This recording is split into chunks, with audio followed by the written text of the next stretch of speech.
Machine का आदमी, robot, है ना। आजकल जो है AI, आर्टिफिशियल इंटेलिजेंस, जो मशीन के द्वारा सब कुछ होता है। और परमेश्वर ने आज आपको मुझे रोबोट की तरह नहीं बनाया, मशीन का आदमी नहीं बनाया। बैटरी लगा दिया, चाबी लगा दिया और दिन भर का काम को उसके कंप्यूटर में सेट कर दिया, वो काम करते रहेगा, वो कभी थकेगा भी नहीं। उसको गाली भी करेंगे, उसके ऊपर गर्म पानी फेंक देंगे, उसको गिराएंगे, कुछ नहीं होगा, क्योंकि वो रोबोट है, मशीन का आदमी है। लेकिन परमेश्वर ने हमारे अंदर में अपना स्वरूप दिया है और हमारे अंदर में समझ दिया है, इंटेलिजेंस दिया है ना, बुद्धि और ज्ञान से भरा है। और उस ज्ञान और बुद्धि को हमें इस्तेमाल करना है। आदमी का धन, आदमी कितना धनी है, कितना दौलत वाला है, उस पर, धन दौलत पर मनुष्य का जीवन आधारित नहीं है ना। धन दौलत पर मनुष्य का खुशी, मनुष्य का उन्नति, मनुष्य का सब कुछ आधारित नहीं है। मनुष्य धन दौलत के कारण जीवित नहीं रहता है।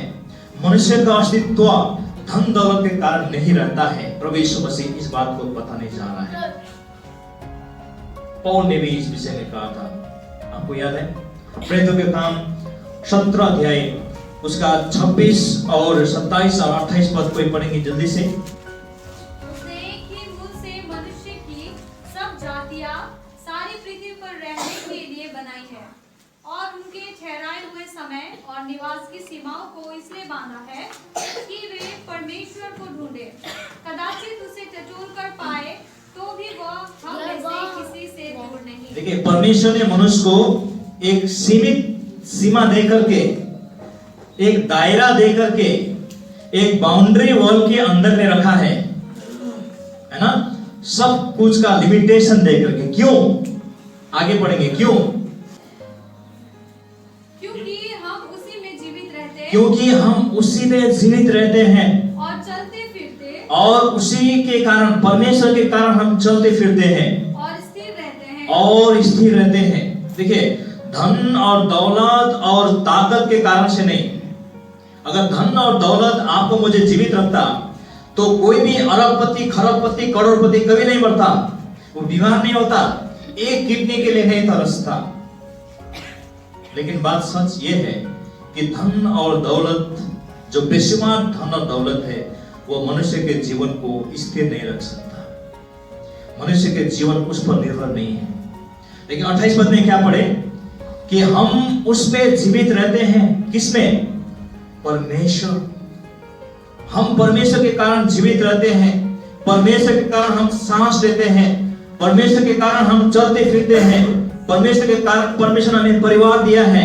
उस परिवार में मोह, स्नेह, प्रेम और भाईचारे दिया है ना। उस प्रेम, परमेश्वर की कृपा से हमारा जीवन, हर दिन का जीवन चलता है आउट ऑफ एक्साइटमेंट, है ना।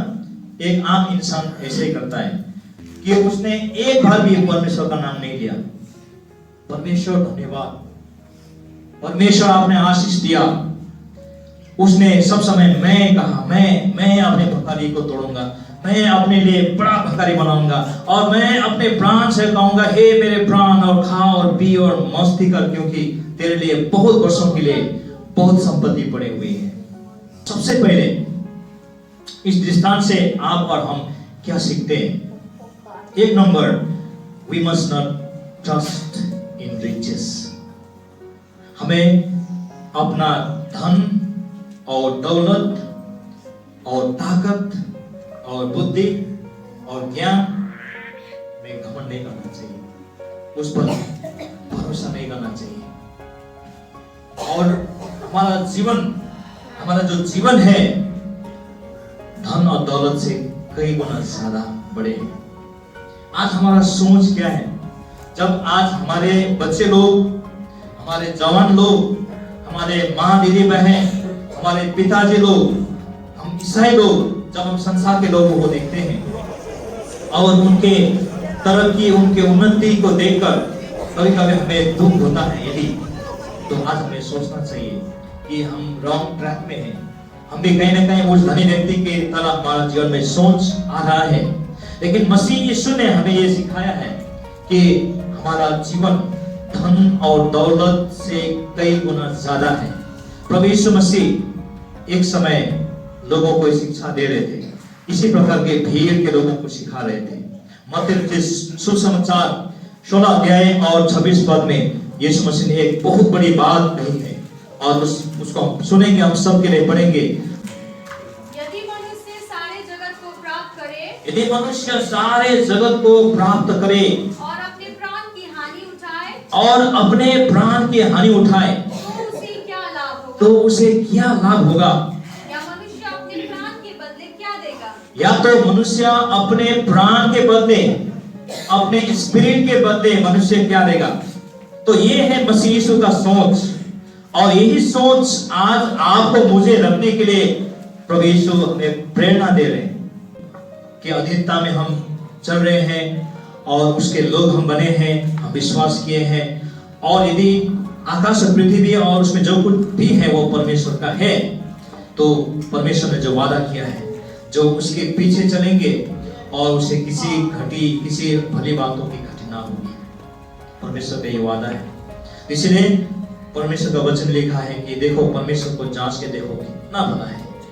तो आइए हम इन बातों को हम परमेश्वर के सम्मुख में ले जाएं, हम अपने जीवन को परमेश्वर के हाथ में सौंप दें। हमारे प्राण और आत्मा हमारे अपने नहीं है, परमेश्वर लेखा लेने वाला है, परमेश्वर हमें बुलाने वाला है ना। परमेश्वर को हम सौंप दें और हम इस प्रकार परमेश्वर के लिए जिए। परमेश्वर में जितना दिन इस पृथ्वी में रखेंगे और परमेश्वर ने दिया हुआ शक्ति और बुद्धि और हमारे क्षमता अनुसार हम उनके लिए परिश्रम करें। परमेश्वर हम सबको इस वचन के द्वारा बहुत से आशीर्वाद अनुग्रह दे। आमीन।